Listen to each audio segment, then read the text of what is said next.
Hey, what's going on guys? Welcome back to some more Dragalia Lost. So recently there was a new raid event announced. It's called Kindness and Captivity and it's wind themed. It's going to be released on October 31st, which is very soon. So to prepare for this event, I'm going to briefly review some good fire characters that might be useful. Do note that you aren't required to train up a full team of fire characters. You really only need one in order to beat the raid. Anyways, first and foremost, I want to mention that this boss is called Hypnos, and according to the name, it's highly likely that this boss will inflict some sort of sleeping status ailment with one of its attacks. So with that being said, you might want to consider training a fire character that has some sort of sleep resistance. Currently, there's only 4 fire characters in the game that has sleep resistance. The best one out of the 4 is Lilith. She can unlock sleep resistance plus 100% from the 4th floor of her mana circle. You don't even need to touch the 5th mana circle at all, so it's not too difficult to unlock it if you haven't done so already. Even if the boss doesn't inflict sleep, she outputs really good damage, especially when foes are in the break state because she has Broken Punisher, and she's able to apply a strength buff and a defense debuff with her Brilliant Infernal skill. The only thing you have to watch out for when you use her is her Howling Meteor skill. The animation for it is extremely long, so you gotta be really careful on when you use it. You don't want to be caught in a situation where you activate Howling Meteor, then all of a sudden the boss performs a purple attack. Although you should be fine once you attempt the raid a few times and learn its attack patterns. Second character is Carl. He's a 4-star fire sword character, and he's able to get sleep resistance plus 100% as well from the 4th floor of the mana circle. If you don't have Lilith, then I think Carl is probably the best fire character for this event. His first skill, Vanquishing Flame, isn't that great in terms of damage versus a single target foe, but the SP cost is only 2,376. It's very short and has quick animation, so it's great for iframing. Second skill that he has is Soul Ignition.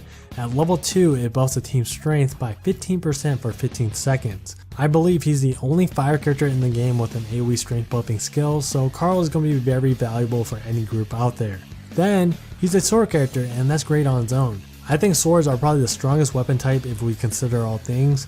It has quick attacks with respectable range, good balance between offense and defense, and the 2-attack 4-strike combo is just insanely good. It takes a bit of practice to get a hang of it, but once you are fluid with it, then you'll notice how ridiculous that combo is. Also, because he's a sword class, this means his co-ability is Dragon Haste, which increases the Dragon Gauge fill rate. Combine this co-ability with multiple Wyrmprints that have Shapeshift prep, and then you'll have the potential to transform into a dragon multiple times during the raid. Dragon Haste is going to be really useful to have for 1-minute clears. The only con that I have for Carl is that his first ability, Slayer Strength, is really bad for raid events, but everything else in his kit is pretty good. Next up is Aoi. She's a 3-star Fireblade character and is able to get up to 75% sleep resistance, but she's required to unlock the last 25% of that from the 5th floor of the mana circle. It's pretty unrealistic to unlock the last 25% for most, since it requires you to promote her to 5 stars, so the most you'll probably get is 50% sleep resistance. If the boss does in fact inflict sleep, then you'll have to hope that the exclusive raid Wyrmprint will grant some sort of sleep resistance to cover the rest. Anyways, Aoi is pretty straightforward. She's pretty much all offensive, very glass cannon-like. Both of her skills deal pretty good damage and are great for iframing. Her ability, Overdrive Punisher, increases damage to enemies in overdrive state. You gotta be really careful with this because foes are the most dangerous when they are in overdrive mode.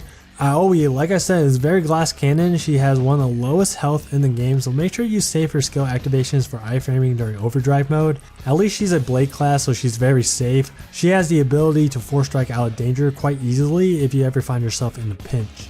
The last guy with sleep resistance is Orion, who is a 3-star staff character. Just like the previous character, he unlocks sleep resistance plus 50% from the 4th floor of the mana circle and 75% from the 5th floor. Even though this guy is a healer with sleep resistance, I wouldn't recommend training him up. He just has a really wonky kit. He's a staff with only 1 natural healing skill, and the rest of his kit is focused on damage. Because he's a 3-star character, his co-ability, Recovery Potency, has lower scaling than higher rarity characters, so he heals for less. His attack is within top 15 lowest in the game, and the staff weapon attack style isn't suited for dishing out good damage. I'm not sure if we even need a healer for this raid because we didn't really need one for Fragonov, but let's say in the case that we do need a healer, then using Phoenix would be a better option anyways. So yeah, out of the 4 flame characters I listed with sleep resistance, the only one you should stay away from is Orion. Lilith, Carl, and Aoi are all 3 solid flame characters regardless whether or not the raid boss inflicts a sleep status ailment. Alright, so let's say the boss doesn't inflict sleep status, or we get a worm breath that grants sleep resistance, or you don't have Ezreal, Carl, or Aoi. Then obviously Makoto is amazing. He's one of the strongest characters in the game. Vanessa is also solid. She's one of the strongest 4 stars in the game in terms of attack stats, and she's just one of the better 4 stars to promote to 5 stars in general. She deals a bunch of area damage with her 4 strikes, and in addition, high single target damage with both of her skills. In case that we do need a healer, then Verica is a pretty good one. She's one of the best healers in the game because her kit is 100% all about healing. With a 4-star staff equipped, she can have 3 healing skills at once. If you give her Phoenix, then it's technically 4. Like I said earlier, we might not need a healer for this raid, but if you do have Verica, you should train her up anyways because she's very useful for other content in the game such as Imperial Onslaughts, Dragon Trials, and High Midgard.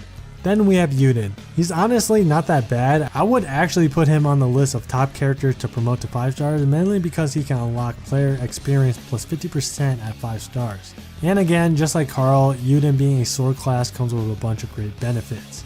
If you absolutely have none of these guys, then you can just stockpile a bunch of EXP crystals and mana so you can beef up the free flame character that we'll be getting from this event. Apparently she's a dagger judging from this art. Other than that, I have no more information regarding her. Last thing I want to briefly touch upon are dragons. A huge source of damage comes from dragons, so make sure that you train up some fire dragons. Other than gacha exclusive dragons such as Agni and Ifrit, you should train up Pell or Brunhilde. Phoenix is alright if we do in case you need a healer, but Pell and Brunhilde are the non-gacha dragons you should be training up if you're looking for high DPS. And that's all I have to say. Let me know in the comments your thoughts on this upcoming raid. If you have any questions, you can ask them in the comments as well. I'll try my best to get back to you. If you enjoyed the video, then please give it a like. I will highly appreciate it. Thanks for watching, and I'll catch you guys in the next video.